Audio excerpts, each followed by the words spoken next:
My girlfriend's sister made me sit alone at dinner while she told everyone I was a restaurant delivery boy with simple palates. She even wiped her hand after shaking mine like I'd contaminated her. I'd been dating Veronica for 3 months when she insisted I meet her older sister at this restaurant downtown. My stomach was in knots because Veronica meant everything to me, and without her sister's approval, there was no way we could get married. Just warning you, Veronica said. Gwen's been impossible since my ex. He flashed fake wealth everywhere, then stole $50,000 from me. Now she assumes every guy is playing the same con. Little did either of them know I owned the restaurant we were dining at. All 10 locations, actually. But I'd learned money changes how people see you, so I kept quiet and wore my usual jeans. Gwen arrived 20 minutes late, and the way she looked me up and down made it clear she'd already made up her mind about me. When she shook my hand, she immediately wiped hers on her dress like I'd contaminated her. The hostess led us to our table, and Gwen sniffed noticeably when she sat next to me before switching to the seat across from us instead. Our waiter James, who'd worked for me for 3 years, smiled warmly and said, "Good evening, sir," before catching himself and just handing out menus. Gwen laughed, this sharp sound that made Veronica flinch. "They probably know all their regular delivery boys," she said, examining her menu like it was evidence in a court case. Her husband arrived a few minutes later, apologizing for being late from surgery. When he asked what I did for a living, Gwen jumped in before I could answer. "He works in food service," she said, waving her hand dismissively like she was swatting away a fly. The way she said it made the busboy sound like a step up. She pulled out her phone and started taking photos of the table, angling it carefully to crop me out of every shot. "We're documenting everything for grandfather's memorial next month," she announced to the table, then turned to Veronica. "We're keeping things intimate though. Family and accomplished friends only." When the waiter returned, I opened my mouth to order, but Gwen cut me off. "He'll have the chicken, plain. Restaurant workers have simple palates. Too much flavor confuses them." She said it with this fake concern, like she was doing me a favor. Veronica's face went red, but she stayed quiet. The wine came next, and when I reached for the bottle to pour for everyone, Gwen's hand shot out and grabbed it first. She filled her glass, her husband's glass, Veronica's glass, then set the bottle back down. My glass stayed empty. "Don't worry," she said sweetly. "I'm sure you're used to water." As we ate, she watched me like I was some kind of experiment. "Do you always hold your fork like that?" she asked, tilting her head, "like you're afraid of it?" Her husband tried to change the subject to the playoffs, but Gwen wasn't done. "Your mother must be so proud," she said suddenly, her voice dripping with fake sweetness. "Her son, serving other people's children food while they build legacies." She reached over and straightened my collar like I was 5 years old. "Let me guess, single mother? Or worse, 2 mothers? That would explain the complete absence of masculine ambition." I felt my jaw clench so hard my teeth hurt. Veronica grabbed my hand under the table, squeezing it tight. Gwen wasn't finished though. She pulled out her phone again, this time showing Veronica photos. "Remember David? Harvard MBA, just made partner. He asked about you last week." She swiped through more pictures. "You were glowing with Christopher, that Tuscany trip, and James's yacht proposal. You looked alive then, not resigned." She grabbed Veronica's other hand, holding it between both of hers. "You're dating down because Marcus hurt you, but this is just punishing yourself." That's when the elderly couple from table 12 walked over. Mrs. Thompson, who'd been coming here since opening day, smiled at me warmly. "We just wanted to thank you personally for covering our anniversary dinner last month," she said, touching my shoulder gently. Her husband nodded enthusiastically. "It's why we love all your restaurants. You never forget your first customers. We've been following you since you opened the first location," Mrs. Thompson added. Such a success story. Gwen's face went from red to white in about 2 seconds. Her mouth opened and closed like a fish gasping for air. "Your restaurants?" she whispered. Gwen's hands were shaking so bad she knocked over her water glass. "I didn't. I was just trying to protect." She looked at Veronica desperately. "You said he worked in food service." "I do work in food service," I said quietly. "I serve food at 10 locations across the country." She actually begged me not to ban her from my restaurants. The same woman who wouldn't let me pour wine was now practically groveling, and once everything was said and done, I planned on making her pay. Because insulting me is one thing, but insulting my mom is another. The water spread across the white tablecloth, like Gwen's embarrassment spreading across her face. She grabbed napkins frantically, dabbing at the spill while her eyes darted between me and the Thompsons, who were still standing beside our table. "I think there's been a misunderstanding," Gwen stammered, her voice climbing higher with each word. She turned to the elderly couple with a forced smile that looked more like a grimace. "He must have mentioned visiting the restaurants, not owning them." Mrs. Thompson looked confused, adjusting her glasses to peer at Gwen more closely. "Oh no, dear. He definitely owns them. We were at the ribbon cutting for the first location 8 years ago. Such a lovely ceremony." Mr. Thompson nodded enthusiastically, patting my shoulder. "Built the whole chain from scratch. Started with that little corner spot on 5th Street, remember? Now look at him." Gwen's husband cleared his throat, shifting uncomfortably in his seat. His eyes moved between his wife and me, clearly trying to process what was happening. The surgeon who'd walked in so confidently now looked like he wanted to perform an emergency exit procedure on himself. 10 locations, he repeated slowly, as if testing the words. That's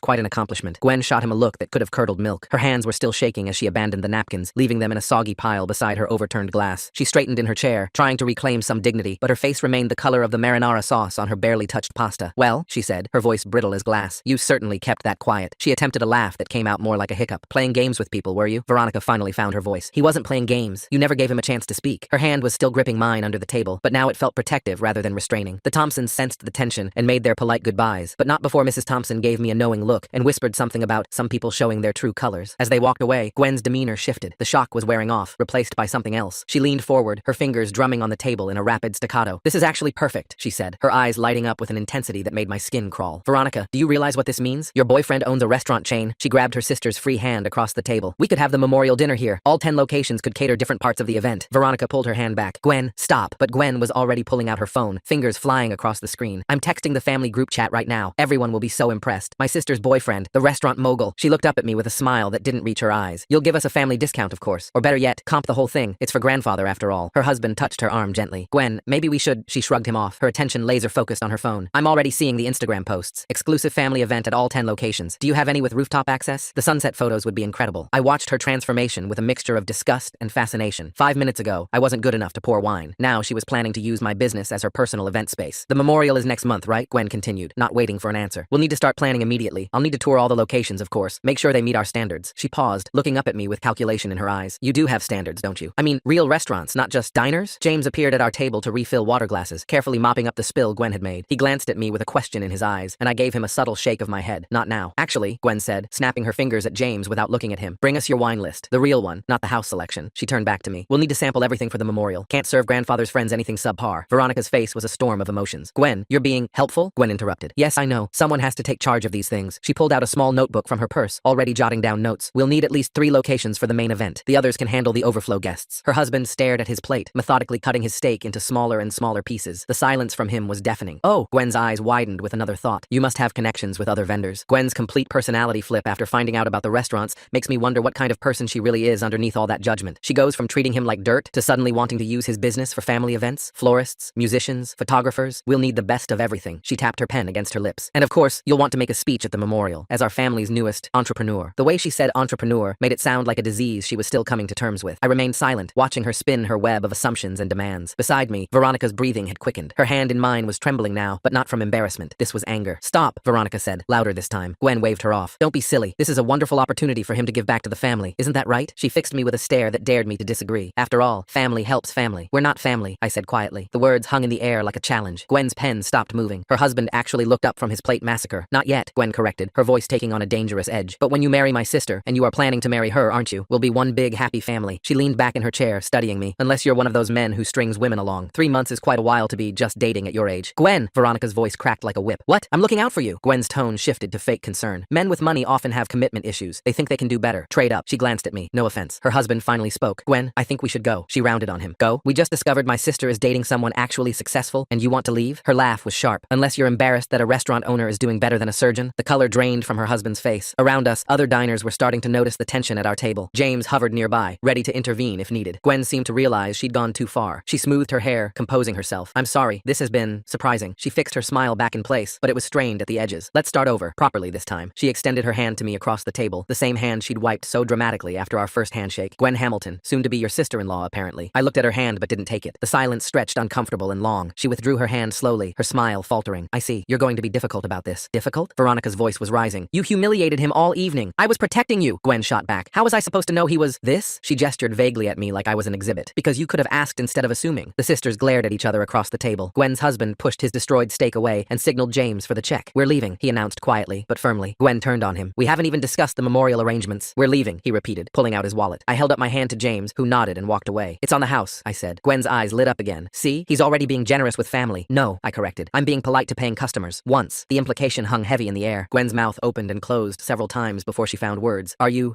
threatening to ban us? Her husband stood up, pulling her chair back. Gwen, now. She stood reluctantly, gathering her purse and phone with sharp, angry movements. This is ridiculous. I made a simple mistake. You made dozens of them, Veronica said quietly. All evening. Gwen's face cycled through several emotions before settling on indignation. Fine. But when this relationship falls apart, and it will, they always do when money's involved, don't come crying to me. She stormed off toward the exit, her husband following with an apologetic look back at our table. The restaurant seemed to exhale collectively as the door closed behind them. Veronica and I sat in the sudden quiet. Around us, normal restaurant sounds resumed as other diners returned to their meals and conversations. I'm so sorry, Veronica whispered, her eyes filling with tears. I squeezed her hand. You don't need to apologize for her. She wasn't always like this. Marcus really messed her up. She used to trust people. I thought about mentioning that Gwen's behavior went far beyond protecting her sister, but kept quiet. Veronica was already hurting enough. James returned to clear the empty plates, moving with practiced efficiency. Will there be anything else this evening? I looked at Veronica, who shook her head. Just the check for our meals, I said. He nodded and left. Veronica watched him go, then turned back to me. You really own all of this? All 10 locations, yeah. Why didn't you tell me? I shrugged. It hasn't mattered before. I wanted you to know me, not my bank account. She was quiet for a moment, processing. Gwen's going to make this complicated. That was an understatement. I could already see the wheels turning in Gwen's head as she'd left. This wasn't over, not by a long shot. We'll handle it, I said, trying to sound more confident than I felt. Veronica's phone buzzed on the table. She glanced at it and groaned. Family group chat. Gwen's already spinning the story. She showed me the screen. Just had dinner with Veronica's boyfriend. Lots to discuss. Family meeting tomorrow at mom's house. Mandatory. The messages were already piling up underneath. Question marks, exclamation points, demands for details. Veronica turned the phone face down. I don't have to go, she said, but I could hear the doubt in her voice. Yeah, you do. We both know that. She sighed, slumping in her chair. chair. She's going to make my life miserable until she gets what she wants. I thought about my mother, about the way Gwen had sneered at the mention of her. My jaw tightened again. Maybe, I said. Or maybe she'll learn that some people can't be pushed around. Veronica looked at me with a mixture of hope and worry. What are you thinking? I'm thinking your sister needs to understand boundaries. She doesn't really do boundaries. Then it's time she learned. James brought our check, and I signed it quickly. As we stood to leave, Veronica grabbed my arm. Please don't ban her from your restaurants. She'll never forgive me. I looked down at her, seeing the genuine fear in her eyes. Gwen had done a number on this family, holding them hostage with her moods and manipulations. I won't ban her, I said finally, but I'm not going to be her personal caterer either. Relief flooded Veronica's face. Thank you. I know she was awful tonight, beyond awful, but she's still my sister, and ever since Marcus, she's been so paranoid about anyone I date. We walked toward the exit, passing tables of happy diners enjoying their meals. This was my space, my creation, and Gwen had tried to diminish it, and me in one fell swoop. The thing about Marcus, I said as I held the door open for Veronica, is that he was a con artist from the start, right? Flash and no substance? She nodded. Everything about him was fake. The car was leased, the watch was a knockoff, even his business cards were lies. So Gwen's protecting you from the wrong thing. She's so focused on money being the problem that she can't see past it. We stood on the sidewalk outside the restaurant. The evening air was cool, and Veronica shivered slightly. I put my arm around her. She's going to come at you hard now, she warned. Once Gwen decides she wants something, she doesn't stop. Good thing I'm just as stubborn. She looked up at me with worry etched on her face. This isn't what you signed up for when we started dating. No, I agreed. But it's not what you signed up for either. You didn't know I owned restaurants. That's different. Is it? We both kept things back. The difference is, I was planning to tell you soon. Was Gwen ever planning to treat me with respect? Veronica didn't answer, which was answer enough. My phone buzzed. A text from James. Boss, heads up. The woman who just left was taking photos of employee schedules and delivery trucks in the back lot. I showed Veronica the message. Her face went pale. She's already planning something, she whispered. I pocketed my phone, thinking Gwen wasn't going to let this go. The question was, how far would she take it? And more importantly, how far would I let her push before I pushed back? The drive home from the restaurant felt longer than usual. Veronica stared out the window, her fingers nervously tapping against her thigh. I kept both hands on the wheel, processing what James had texted. Gwen photographing employee schedules and delivery trucks meant she was gathering information, but for what purpose? Veronica's phone buzzed constantly during the drive. She glanced at it periodically, her face growing more troubled with each notification. The family group chat was apparently exploding with questions and speculation. I pulled into her apartment complex and parked, but neither of us moved to get out. She finally broke the silence by showing me her phone screen. The messages scrolled endlessly, her mother demanding explanations, cousins asking if it was true about the restaurants, an aunt wondering why Veronica had kept this secret, and Gwen sending message after message about memorial planning, each one more presumptuous than the last. I walked her to her door, and she hesitated before going inside. Her eyes searched mine, looking for reassurance I wasn't sure I could give. We both knew this was just the beginning. She kissed me goodnight, but it felt different, weighted with worry about what was coming. Gwen's taking photos of delivery trucks and work schedules? That's crossing from nosy sister territory straight into corporate spy thriller. Someone's been watching too many movies about taking down restaurant empires with spreadsheet warfare. Back at my own place, I couldn't sleep. I kept thinking about Gwen's transformation at dinner, how quickly she'd shifted from contempt to calculation. Around 2 a.m., I gave up on sleep and drove to my flagship location. The night cleaning crew was just finishing up, and I helped them stack chairs, needing the physical activity to clear my head. My phone rang at 6 a.m. James was already at the restaurant, earlier than usual. His voice carried an edge of concern as he explained that someone had called claiming to be a health inspector, asking detailed questions about our suppliers and safety protocols. The caller had specifically asked about me, wanting to know my schedule and which locations I visited most frequently. I arrived at the restaurant within 20 minutes. James had written down everything he could remember from the call. The questions were too specific, too targeted. This wasn't a random inspection inquiry. I made calls to my other locations, and 3 more managers reported similar suspicious calls. Veronica texted around 8 a.m. The family meeting was set for 2 p.m., and her mother was insisting I attend. Apparently, Gwen had painted quite the picture of our dinner, though the details kept changing depending on who was asking. In some versions, I'd been rude and dismissive. In others, I'd made promises about the memorial that I'd never actually made. I spent the morning visiting each of my restaurants, warning managers about the suspicious calls. At my 4th location, I found something troubling. Our usual produce delivery was late, and when I called the supplier, they said someone claiming to be from my restaurant had called to cancel the order. They'd thought it strange, but had complied. Similar stories emerged at 2 other locations. Someone was actively trying to disrupt my business operations. The attempts were clumsy, but persistent. Canceled deliveries, mysterious complaints to suppliers, even a few fake negative reviews that had popped up overnight on various platforms, all hitting the same talking points about poor service and rude management. I screenshot everything, building a file of the interference. My lawyers would want documentation if this escalated. But for now, I focused on damage control, personally calling each supplier to confirm our standing orders and explain the situation. At 1:30 p.m., I picked up Veronica for the family meeting. She'd barely slept, dark circles under her eyes telling the story of a night spent fielding calls and messages. She filled me in on the family dynamics during the drive. Her mother, June, typically sided with Gwen in family disputes. Their father had passed 5 years ago, and since then, Gwen had assumed the role of family protector, especially after the Marcus situation. The family home sat in an older neighborhood, the kind where everyone knew everyone, and gossip traveled faster than light. Several cars already filled the driveway and lined the street. Veronica squeezed my hand as we walked to the front door, which opened before we could knock. June stood in the doorway, studying me with eyes that matched Gwen's in their intensity. She was shorter than her daughters, but carried herself with an authority that made her seem taller. She greeted Veronica warmly, but offered me only a curt nod before leading us inside. The living room was packed. I counted at least 15 family members, all turning to stare as we entered. Gwen held court in the center, perched on the arm of a leather chair like a queen on her throne. Her husband sat quietly in the corner, looking like he'd rather be anywhere else. The interrogation began immediately. Questions flew from all directions, but Gwen's voice cut through the chaos, directing the conversation like a conductor with an orchestra. She'd prepared for this, I realized. She had talking points, concerns she'd discovered about my business, questions about my intentions with Veronica. I answered calmly, sticking to facts, but Gwen twisted everything. When I mentioned starting with one restaurant, she wondered aloud about the source of my initial investment, implying something shady. When I talked about growing the business gradually, she questioned why I'd hidden my success from Veronica. The room's temperature seemed to rise with each exchange. Veronica tried to defend me, but Gwen had the family's ear. She painted a picture of a secretive man who'd infiltrated their family under false pretenses. The fact that I'd kept my business ownership quiet became evidence of deception rather than modesty. Then Gwen played what she clearly thought was her trump card. She produced printed screenshots from her phone, passing them around the room. They showed the fake negative reviews that had appeared overnight, presented as if they were legitimate customer complaints I'd been hiding. I recognized the trap. If I claimed the reviews were fake, I'd sound paranoid or defensive. If I didn't address them, they'd stand as evidence of my business's poor reputation. Gwen watched me with barely concealed satisfaction, waiting for my response. Instead of defending myself, I pulled out my own phone and called James, putting him on speaker. I asked him to check our reservation system for the dates mentioned in the reviews. One by one, he confirmed that the supposed complainants had never actually dined at our restaurants. No reservations, no credit card records, nothing. The room fell silent. Gwen's face flushed, but she recovered quickly, suggesting that maybe they'd paid cash or used different names. Always another explanation, another angle of attack. June finally intervened, suggesting we take a break. People scattered to the kitchen and backyard, the tension dissipating slightly. Veronica pulled me aside to the hallway, apologizing repeatedly. I could see the strain this was putting on her, caught between family loyalty and fairness. During the break, I overheard Gwen in the kitchen, talking to several aunts. She was planting seeds of doubt about the timeline of our relationship, wondering if I'd targeted Veronica specifically because of her vulnerability after Marcus. The manipulation was masterful in its subtlety. When we reconvened, the atmosphere had shifted. Gwen had worked the room during the break, and now more family members seemed skeptical of me. Questions became more pointed, more personal. They wanted to know about my family, my background, why a successful businessman would hide his wealth. I stayed calm, answering what I could, deflecting what I couldn't, but I could see Veronica wilting under the pressure. Her hand found mine again, gripping tightly as her family dissected our relationship like a science experiment. Then Gwen overplayed her hand. She suggested that maybe I should prove my commitment to Veronica by helping with the memorial arrangements, offering a substantial discount or even free catering for the family. Several family members nodded approvingly, not seeing the manipulation for what it was. I declined politely but firmly. The memorial was a family matter, and while I respected their grandfather's memory, I wouldn't let my business be leveraged for emotional manipulation. The room erupted in murmurs, some supporting my position, others clearly offended. Gwen seized on the rejection, painting it as selfishness, as proof that I valued money over family. She'd created a no-win situation, and she knew it. Either I gave in to her demands, establishing a precedent for future manipulation, or I held firm and looked like the villain she'd been portraying me as. Veronica stood up suddenly, her chair scraping against the floor. She announced we were leaving, her voice shaking with suppressed emotion. June tried to convince her to stay, but Veronica was done. She grabbed my hand and practically dragged me to the door. The drive away from the house was silent, except for Veronica's quiet sniffles. I wanted to comfort her, but I could tell she needed space to process what had just happened. Her family, led by Gwen, had ambushed us both. We ended up at a small park near her apartment. Sitting on a bench overlooking a pond, Veronica finally let the tears flow. She talked about feeling torn apart, about loving her family but hating their behavior. She mentioned how different things had been before Marcus, how trusting Gwen used to be. I held her while she cried, thinking about the escalation I'd witnessed. Gwen wasn't going to stop. The fake reviews, the suspicious calls, the family manipulation, these were just opening salvos. She'd tasted blood in the water and would keep circling until she got what she wanted. My phone vibrated with messages from my managers. 2 more locations had received suspicious calls. One had even had a visit from someone claiming to be a fire inspector, asking invasive questions about ownership and management structure. The harassment was ramping up. Veronica saw the messages and fresh tears started. She felt responsible, kept apologizing for her sister's behavior. I assured her none of this was her fault, but I could see the guilt eating at her. Gwen knew exactly what she was doing, using Veronica's love for her family as a weapon. We talked for hours on that bench, discussing our options. Veronica suggested maybe we should take a break from each other until things cooled down. The pain in her voice when she said it told me it wasn't what she wanted, but what she thought might be easier for everyone. I refused to let Gwen win that easily. If we broke up now, it would validate every accusation she'd made about my commitment. More importantly, it would give Gwen exactly what she wanted, control over her sister's life. Instead, I suggested we be more strategic. Document everything Gwen did, every manipulation, every interference with my business. Build a case not for legal action, but for family understanding. Gwen's going from fake restaurant reviews to fake fire inspectors. That's quite the career change from concerned sister to amateur saboteur. Next, she'll be showing up in a fake mustache claiming to be the mayor. Eventually, even June would have to see the pattern of behavior. Veronica agreed reluctantly. She knew her sister well enough to know this would get worse before it got better. We spent the rest of the afternoon creating a plan, ways to protect both our relationship and my business from Gwen's escalating campaign. As evening approached, I dropped Veronica back at her apartment. We both knew the coming days would test us. Gwen had shown her hand at the family meeting, but I suspected she had more cards to play. Back at my office that night, I met with my management team. We implemented new security protocols, changed supplier verification procedures, and created a response plan for the suspicious calls and visits. I wouldn't let Gwen's harassment disrupt the livelihoods of my employees. The next morning brought new challenges. A local food blogger, someone I'd never heard of, published a scathing article about my restaurants. The timing was too convenient, the talking points too similar to Gwen's accusations. The blogger claimed insider knowledge about poor management practices and suggested customers try other establishments. I traced the blogger's history and found it interesting. The blog had been dormant for months until suddenly springing to life with the attack on my restaurants. The writing style seemed familiar, though I couldn't quite place it. My marketing team worked to counter the negative press, but damage was being done. 3 corporate catering orders canceled, citing concerns about recent reviews. Gwen's campaign was hitting my bottom line now, moving beyond mere annoyance into actual business sabotage. Veronica called, devastated. She'd seen the blog post because Gwen had shared it in the family group chat with comments about concerning patterns and protecting the family reputation. The manipulation was relentless, designed to isolate Veronica and pressure her into ending our relationship. I told Veronica about the canceled catering orders, and she broke down again. She wanted to confront Gwen, but I advised against it. Direct confrontation would only give Gwen more ammunition, let her play the victim while continuing her campaign. Instead, I suggested we take a different approach. If Gwen wanted to make this about business, then I'd respond in kind. I had connections in the restaurant industry, people who'd known me since I started with that single location. Time to remind Gwen that reputation cuts both ways. I made some calls to fellow restaurant owners, explaining the situation without going into too much detail. Word spread quickly in our industry, and soon I was getting messages of support. Several owners had dealt with similar harassment and shared their experiences and solutions. One conversation proved particularly enlightening. A colleague mentioned dealing with a similar smear campaign years ago. The pattern was identical: fake reviews, suspicious calls, even the suddenly active food blogger. He traced it back to a reputation management company that specialized in aggressive competitive strategies. I did some digging and found connections between the company and several of the fake reviewers. The IP addresses matched. The writing patterns were consistent. Gwen hadn't just decided to harass my business, she'd hired professionals to do it. This changed things. It wasn't just family drama anymore, it was corporate sabotage. I had my lawyers draft a cease and desist letter, not to Gwen directly, but to the reputation management company. The harassment stopped within 48 hours, though the damage was already done. Veronica didn't know whether to be relieved or more upset when I told her. The fact that Gwen had spent money to attack my business showed a level of calculation that went beyond protective sister territory. This was vindictive, planned, and cruel. The family dynamic shifted after that. Some members started questioning Gwen's behavior, especially when the blog post mysteriously disappeared and the fake reviews began getting flagged and removed. June remained loyal to her eldest daughter, but cracks were showing. Gwen adapted her strategy. If she couldn't attack my business directly, she'd work on Veronica emotionally. The calls started coming at all hours, always from different family members, all expressing concern about the relationship. Each call hit the same points, clearly coordinated by Gwen. Veronica's work began to suffer. She was exhausted from the constant family pressure, the emotional manipulation taking its toll. Her co-workers noticed. Her boss expressed concern. Gwen had found a new angle of attack, disrupting Veronica's life until she'd have no choice but to capitulate. I watched the woman I loved being torn apart by her own sister's vendetta. Each day brought new tactics, new pressures. Gwen organized family gatherings that Veronica felt obligated to attend, then spent the entire time undermining our relationship with subtle digs and concerned questions. The memorial planning became Gwen's new weapon. She scheduled meetings at times she knew Veronica couldn't attend, then complained about her absence. She made unilateral decisions about arrangements, then blamed Veronica for not being involved. Every interaction was designed to make Veronica feel guilty and isolated. I tried to support Veronica without overstepping. This was her family, her battle as much as mine. But watching her suffer was agony. She'd lost weight, wasn't sleeping, and jumped every time her phone rang. Gwen was winning through sheer attrition. Then came the breaking point. Gwen announced she'd found the perfect venue for the memorial, a country club that just happened to be hosting a singles mixer the same weekend. She'd already put down a deposit, using money from the memorial fund their grandfather had left. The manipulation was breathtaking. If Veronica objected to the venue, she'd be disrespecting their grandfather's memory. If she attended, she'd be surrounded by eligible men that Gwen would undoubtedly parade past her all weekend. Every detail was calculated for maximum emotional damage. I found Veronica crying in her car outside my restaurant. She'd driven there after another brutal family call but couldn't bring herself to come inside. She felt like she was bringing chaos into my life, that maybe Gwen was right about everything. That's when I decided enough was enough. Gwen had pushed too far, hurt too many people. If she wanted to play dirty, she'd learn that restaurant owners knew a thing or two about handling difficult customers. The gloves were coming off, but I knew I had to be smart about it. Gwen expected direct confrontation, was probably counting on it. Instead, I'd use her own tactics against her. If she could manipulate family dynamics, so could I. If she could use social pressure, I had my own networks to leverage. The plan formed quickly. Gwen's weakness was her image, her need to be seen as the perfect sister, the family protector. She'd built her identity around that role since Marcus had hurt Veronica. Time to show the family who their protector really was. I started with research. Gwen's social media was a goldmine of information. The carefully curated image, the strategic posts about family devotion, the subtle hints about her own success. But dig deeper, and cracks appeared. Complaints from former friends, business associates who'd cut ties, a pattern of behavior that extended far beyond protecting Veronica. Next came the networking. My years in the restaurant business had taught me the value of connections. I reached out to people who'd known Gwen professionally, socially, even back in college. Stories emerged, patterns of manipulation and control that predated Marcus by years. I shared none of this with Veronica initially. She had enough burden without adding more. Instead, I focused on building a counter-narrative to Gwen's campaign. Where she sowed doubt, I'd plant truth. Where she manipulated, I'd illuminate. The memorial became my opportunity. Gwen had made it the centerpiece of her manipulation, so I'd make it the stage for her exposure. Not through confrontation or drama, but through simple, undeniable truth. I reached out to their grandfather's actual friends, the ones Gwen hadn't invited because they didn't fit her image for the event. These were the people who'd known him best, who had stories and memories that mattered more than any country club venue. One by one, they expressed confusion about the memorial plans. The grandfather had been a simple man who hated pretension. A country club memorial would have mortified him. They'd assumed the family knew this, but apparently, Gwen had never asked their input. I suggested they reach out to June directly, share their concerns about the memorial, not reflect reflecting the man they'd known. The calls started coming, gentle at first, then more insistent, as more friends learned about Gwen's plans. June found herself caught between her daughter's elaborate arrangements and the wishes of her father's actual friends. The pressure mounted as more people expressed confusion about the venue, the timing, even the guest list that excluded so many who'd cared about him. Gwen tried to spin it, claiming she was modernizing the memorial for younger family members, but the grandfather's friends weren't buying it. They knew him, knew what he'd wanted. Several mentioned that he'd specifically said he wanted a simple gathering, nothing fancy or expensive. The family group chat became a battleground. Gwen defended her choices while relatives started questioning the elaborate plans. The memorial fund spending came under scrutiny. Questions arose about deposits and contracts that seemed to benefit the country club